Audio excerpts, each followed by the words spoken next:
Hello everyone, welcome to another episode of DevOps with Zach. So today I have my good colleague and my friend Kalith with me today. Today we are going to talk about Web3, which is a really awesome topic these days everyone is talking about. So a little bit about Kalith. Kalith is a senior software consultant at Palo Alto, Singapore, and he's a serial entrepreneur. And we both always have nice discussion about techie stuff, movies, obviously some foods, and we do outings and hikings and stuff. So I was thinking always that have a good chat with Kalith and have a session recorded. So Kalith, welcome to DevOps with Zach. How are you doing? I'm doing well. Thank you so much for having me here. Yeah, I'm more than happy. Today we are going to talk about Web3, which is like a very interesting topic. Everyone is talking about Web3. So I thought of it to give introduction about what is Web3 and what are the difference between Web3 and Web2, maybe Web1. So yeah, we can start it. All right. So let me start with a question. I know you collect a bunch of gaming collectibles, a ton of those magic cards and things like that. Money. Absolutely. How would you think if you can buy M virtual? You mean the collectible and the cards, virtual? Yeah. I would say I'll be more than happy, and my wife too, because my room is pretty much stuffed with those stuff. So it's very physical. It's taking so resources. Yes, I'm more than happy. All right. So say you want to buy it right now. Say Disney or Marvel release their own gaming collectibles. What stops you? What are some of your concerns right now? If they release something with Web2, what are your concerns? So first thing, if I'm going to spend a lot of money, so I'll check if it's real legit to go and buy authenticity of the product. It can be a fake product in the market. So I just go to a lot of maybe Reddit and go to a lot of forums and check whether this is a real product. So yeah, I had to do some homework too before I go and buy those things. That's exactly the problem that Web3 is resolving. Because Web3, it's all about having an identity. So that's essentially what is missing in Web2. If you look around, there are a lot of companies out there just functioning as Web2. What they do is they have everything quite centralized. They have their own central database where they keep their data. So to prove authenticity, it's difficult because they're just one party, right? Yeah. So what this Web3 is trying to do is through decentralization, is trying to democratize the process of storing data. Okay. Say, let's take this old example that we took with Disney, right? Say Disney released some virtual gaming collectible. With blockchain, you can trace the entire history from the creation time, who it actually transferred, and all that track record. So the previous owners even? Absolutely, yeah. And from there, you can see the history and the prices that it's been sold to. So you have that authenticity. So that's the essential problem that Web3 is solving. There's a bunch of other use cases which will take so much time, but I think to summarize the entire concept, it's about having a digital identity, and verifiable digital identity. Yes. So this thing going to be a solution for the people like us, especially the geeks. A lot of into those who are collecting stuff. Yes. Okay. If I ask you something, for example, the Disney, so they are giving some kind of serial code or certificate to authenticate that this is our product. So still it's available in Web2. Yeah. So the current version of Web3 isn't really Web3. Okay. Even though people like to call it, it's not really Web3. Not really. So because there's so much data that lives outside the chain. Okay. So that this is not inclusive of all the projects I'm talking about, but probably at least 95 to 99% of the projects are 2.5. Really? There's majority of the logic that sits outside from the blockchain, and where like you have such a tiny business logic lives in blockchain. Yeah, right now, the traveling mechanism is, of course, Web2. But when it comes to Web3, it's going to be the real form of Web3 is going to be on the blockchain, pretty much. Okay. Yeah. Let's talk about, so you're a software engineer. So what I do, I enable DevOps, right? So like we both kind of work together. What are the potential things for a software engineer? So let's assume that we are going to build a Web3 application for another, maybe a marketplace or something like that. So is there anything like a rocket science that you have to learn something new, or just any tools already exist in the industry that you can easily catch up and you can learn yourself? Yeah, there's no rocket science. Yeah, especially at our line of business, it's all about having that strength to research and learn. Yeah. So it pretty much applies here as well. When you think about the DevOps side of things, of course, it goes as pretty usual because, I mean, it's an extremely fast area. I mean, you see projects popping out here and there for like within a number of days. So like projects popping out quite fast. So speed is quite the moat. Yes. With Web3. In order to have the speed, you need to be able to have enough resources to back that, to be able to, from the place of like when you like do things on locally, like from there to get it out, you need to deploy to some kind of a cloud. So you need to think of your DevOps strategy right at this, just all the other projects. It's the best time to do, like best time to think of DevOps is right at the start. That's what I traditionally do. Like before even I start coding anything at all, what I do is I just coming up with the scaffold and then get the CI/CD set up, and then like you basically developing from there.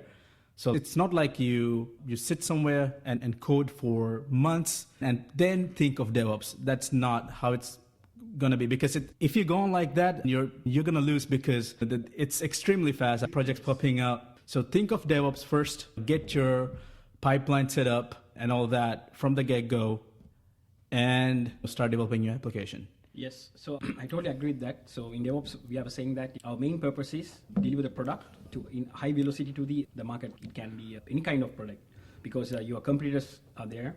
So if you're not taking the head first, so you may lose in the industry. So I totally agree with that. So when you're talking about technology, yes, we're talking about CI/CD.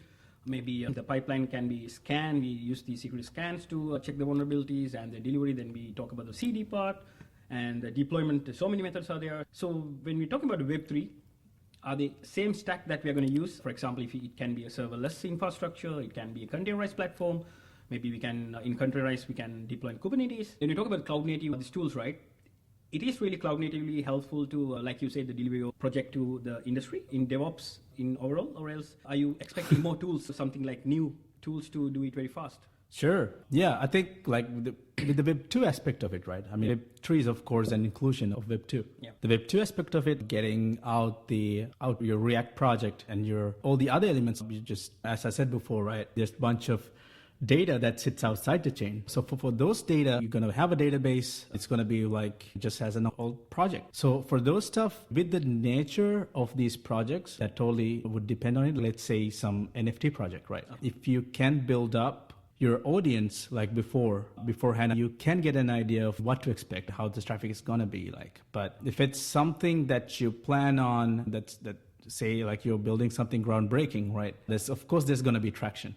So if that's the case, I would, for the non-blockchain related part of the application, I would suggest go with containerization rather than serverless, because then you get more visibility. These things that there was a couple of times that there's this project called Cool Cats, it broke their website quite a number of times. They couldn't host their minting event. That kind of gotten delayed over 2 to 3 weeks. So if something like that happens, some actually do it as a bit of a marketing campaign as well, saying we got so much traction. But behind the scene, if your platform actually broken because of something related to your servers, of your infrastructure, then the credibility goes down. Yes, true. Yeah, because this is an environment, credibility is massively needed. And it impact the business as well. Absolutely. And in the process, it could even delay like minting process, and at the same time, interested parties may lose, and there's so much could happen. It's really important that you have visibility. That's the only reason I don't suggest serverless going into areas where it involves massive spiking. So sudden spikes, right? Yeah, that's what I would recommend. Just go with all, containerization, because you get better visibility. And from the blockchain side of things, there's this development tool called Alchemy. Alchemy. Yeah, that is something that we traditionally use these days to develop on Ethereum. And they are constantly evolving right now. I think they're claiming to be the AWS of blockchain. Oh, really? Yeah. Wow. So I think from probably within the next couple of months, we'll see more people using it. It was actually quite restrictive beta that they had till quite recently, but they have finally opened for people like us to use. Yeah. If there's somebody who's in blockchain development, I do recommend go check them out. There's so much cool things happening there. Yeah. Yeah, I can understand that the fact that, yes, this channel, it names DevOps, but we do talk about other related things as well. But today I mainly want to talk about the what's Web3, yes, and how the DevOps can involve. So what I can take from this, your answer is that it can be involved with anything, the DevOps, yes. So from the beginning, your transformation should be started, not in the end. Correct me if I'm wrong. So what you mean is you do the skeleton first, with the CI/CD first commit to your delivery, the CD part, then you start your coding. Yeah. So rather you wait till the end. So that's really interesting. I'm happy to say that you can involve DevOps in anywhere. So it's a day-to-day thing now. It's better to start from the beginning to the end of your CD. And yes, it's always, I talk about this, not a tool, it's a practice. So keep the good practice like Kalith was mentioning. So it's better to, then you won't will have any failed product or product tools maybe. Yeah. So Kalith, let's talk about security. So what do you think about the Web3, right? How secure these platforms or these Web3 is? If you want to host your own Web3 application or something like that, or website. So how secure this platform, how we can make it secure? That's a very controversial topic, Zach. Because I don't think we have achieved the maximum potential in terms of security in the field yet. As I was saying before, the notion of Web3 is quite new. So there's quite a lot of development is already happening. A lot of developers are trying to make it safe. But of course, there are a certain number of vulnerabilities, that have costed some people quite a lot of money. So I think this happened like quite a few months back. There was one currency. I don't know if you could remember it. Yeah, I can't recall the currency, but due to some major form of vulnerability, it just lost everything that they had earned. And something like that could happen, but not saying it happens on a daily basis. Yes. But there are certain number of vulnerabilities I think that's quite common, like everywhere, right? Yes. There's something that we can't eliminate. Totally. Yes. So when you talk about the reliability, even the major sites can go down. GitHub, right? So like you remember that there's a major outage. So yes, so anything can go wrong. Sure. Yeah, that's the name of the game. It's still new. There's quite a bit of improvement that must happen. So I'm not denying that, but I like that. But yeah, there's quite a bit of improvement that's needed. So let's talk about your little secret. I know that you have a couple of projects that you're doing. You already shared with me a couple of things. I was like, I gave this wow face. Let's talk about one of your projects. You know that Metalist, right? So can you tell the audience that, okay, how did you come to this project? What are the main reason to you build this? Obviously, there should be why you build it, right? Then the technical side of it, from your first commit to the delivery, how did you host it by yourself? You did your development part, your DevOps enabling part, and the security and the queue, everything you've done yourself. So I would love to know about that. Yeah. As soon as I heard the notion of things about decentralization, right? And I was fascinated by the entire notion, by the way. So I was just trying out different things. At the first go, I didn't understand shit. Everything was like, people were saying mint and blockchain, pushing transactions and things like that. That all sounded like very geek to me at the time. But when I started getting a hang of it, like when I started understanding the basic concepts, I started by trying out several small things. I used some third-party libraries out there, tried exploring the code and see what's going on, which at the beginning I still didn't understand shit. But as I started looking into the projects, then I started getting a hang of it. So then I thought, what's the best way that you can learn? It's by doing, right? It's not by reading. It's not by listening. Yes. It's by doing. So I started coding. So I started with a little foxy NFT collection called Cyber Foxes. It's a bunch of foxes that sits on the blockchain. Yeah, I just did it with my wife, and yeah, I learned a lot from it, like from the start to end, how you would do it and how would you come up with a smart contract, things like that. Learned quite a bit from that. And also there was a massive side that I experienced. It's building an audience, which I haven't done before. Because the norm is to come with your product first and then market it. But now it's different, especially around Web3. You tend to build your audience first, see their intentions. They call this minimum viable audience. So you build your minimum viable audience, and then you start building your application. So you shell your idea, Okay. and then you gather your fans, and then putting it out there. And that's the strategy that goes on. That was quite new to me at the time. So I learned a lot, built a decent amount of audience, and sold a few NFTs. By taking a ton of learning experiences from it, then I wanted to build something over a long time, and I wanted to solve a hard or complex problem and do it slowly, because that's one way that you can solve problems, and just by doing and trying things out in the long run, because I wanted a bit more complicated problem to solve. So having looked around and seen quite a number of metaverses popping out from here and there.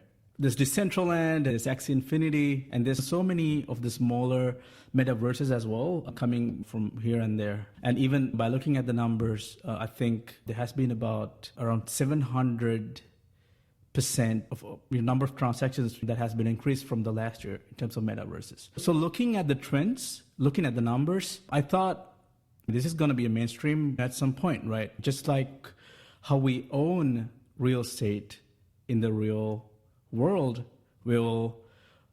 of course, there's going to be a demand for a virtual real estate. Yes. In metaverses. Like say there can be some virtual reality gadget that they can wear and be present in the metaverse. So that entire notion, people have been embracing it. So I thought this is going to be something legit. So we should try and solve a real problem with virtual real estate. So we came up with Metalist. So Metalist is a virtual real estate listing aggregator. So what we intend to do is enable people to buy more virtual real estate and able to buy and what they're actually looking for. At the start, we have already released the MVP, which we were able to do within like about 3 weeks. We have like bit of me and a couple of my friends, have gathered and a couple of solid weekend hacking. We complete the MVP within about three weekends. 3 weekends? 3 weekends, yes. Wow, that's cool. Yeah. Process of getting it out there, of course. So like we after putting out so many post-it notes, we had so many ideas, so many things that we need to develop. We conquered down what we actually need to present some. And that is the listing aggregator end, which we finish it from start to finish within 3 weeks. The entire process was like we started with DevOps. Like we started picking out frameworks, picking out what we're going to be developing in. So we decided that so quickly because all we wanted at that point was to validate whether if it's shit or it's going to go somewhere. Other than that, there's no point of you developing something for 3 months, with something that no one's going to use. Yeah. So started with DevOps, selected frameworks, and in terms of the tools for the front end, we use this framework called Remix. Okay. It's actually a quite new framework. Honestly, the reason why we went with it is we just wanted to try it out, and we've been hearing so many good stories about Remix and being efficient in server-side rendering side of things. So we picked that as the front-end framework. And for the back-end, we actually went with serverless, which was a learning point for us. It wasn't the ideal use case for it, to be honest. But later we converted it we actually containerized it. And so this is what you learned from the previous conversation we had that you were telling. Yeah. Okay, serverless is not going for these sun spikes and stuff, right? So that's why you moved to the containers, right? Yeah, and actually another aspect of serverless for us was the cold starts. It was throwing off a bit because being a listing aggregator, SEO is something quite important for us. So in order to achieve the highest number, you need to be able to serve it like super fast. So there was some bottleneck. Okay. Of course, by warming up certain number of containers, we alleviated it a bit, but not totally. In your serverless or the serverless side? Yeah. Okay. You were using Lambda or? Lambda. Okay. Yes. Lambda with API gateway. Lambda with API gateway. Yeah. Okay. So I think that's a good topic. Maybe we can have another session. Absolutely. Yes, because everyone talking about some threshold and the Lambda invoking. There's a minimum number of concurrency you can do in Lambda. So I think we talk about that another day. It's going to be a very interesting topic. So I can invite another colleague, also serverless hero. So we can invite and have a good, cool discussion again. After that, you move to containers, right? So that in that situation also you had the same cold starting issue. So like Nope. We didn't have that any longer. After moving to containers, we had different issues. But of course, there's going to be like early stages, like you're going to have issues. Okay. Because the question I have, because I know it's not relevant Web3, but it's a good point you mentioned. I have seen those who are not using good practices. Some using the content image 1 to some are 5 GB the image size, so it's not a good practice. So the content image should be immutable. You should be able to recreate this very fast to deploy it. So that's one point to always keep in mind. Containers are not like you can install everything and expect to start very fast. No, that's wrong. Yes, thank you for that point, Kalith. So let's continue our story. Yeah, sure. So in the end, we got things done and we wanted to release it. And we were wondering what are the means of marketing that we can do. And we didn't want to spend so much, because the real reason why we came up with Metalist is to enable people to buy more virtual land. Yeah. In order to empower them, we wanted to come up with a way that we can finance. So rather than just going out a major cut from your paycheck or your savings, just to come up with a way that you can pay it monthly and get it done. So that's what we wanted to develop afterwards. So that was our long term. So we didn't want to spend so much money, and what we did was we just created some funny TikToks and put it out there. And that way we did get some traction. We did get about 1,000 to 2,000 visits, which was quite good at the time. Yeah, that's the end-to-end story and how we build it from start to finish. Now it's live? Now it's live. Okay. So later we can put all the links in the description. So absolutely. Everyone can check, right? Yes. So I'm going to ask you the $1 million question now. I know with Web3, there's no any boundary for imaginations, right? You can do like things that you can even not imagine. So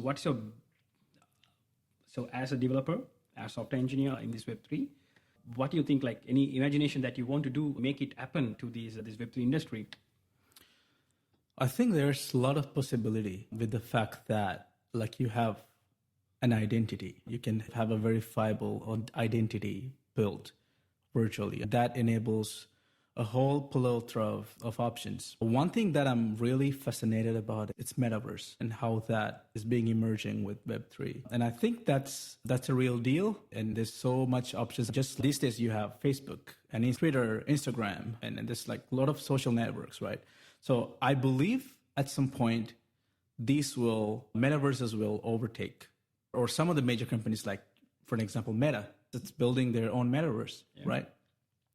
So there's quite a lot of opportunity in the metaverse front, which I'm really excited about. And there's quite a lot of the mixed reality tech that's being emerging, which excites quite a number of people. Just imagine there's some cool headset that you can wear and be present and just have a virtual coffee or virtual beer with your friends, just at the comfort at home.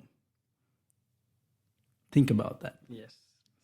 That'd be so cool. Cool, yes. So yeah, a lot of companies nowadays, they're solely into give more immersive experience from virtual reality and mixed reality, just trying to like bridge the two. And there's so much research going on right now. Yeah, that's one place I would definitely put my money on. And even other than that, like even recruiting, there's serious potential there to being able to sort of validate your authenticity of your certificates. I mean, just not something that you just put it on LinkedIn. It's going to be like, say, an NFT.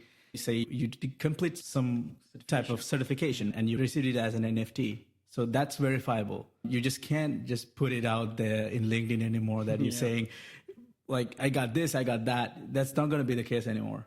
In the future, it's going to be you have wallet, and in the wallet, you have that NFT that you gotten as a certificate. When you connect the wallet, then it will get it.